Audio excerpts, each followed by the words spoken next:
Hi guys, in this video I'm going to show you step by step how to create new customer type in QuickBooks Online. It's gonna be very easy and simple tutorial.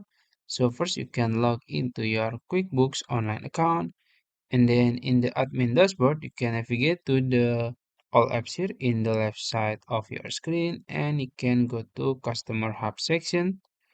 After that you can click on customers and leads.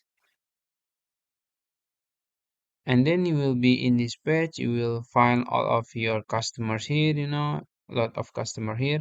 And in order to create new customer types, you can click this button, customer types. And as you can see, I only have one, automotive. So let's say I want to create new one, you can just click this one, create customer type, new customer type, and you can name it maybe um banking, just for example, and click save, and it saves your new customer type.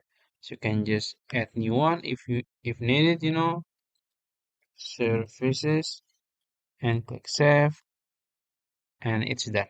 So I think that's it. If you found this video helpful, please like this video and subscribe to my channel. Thank you.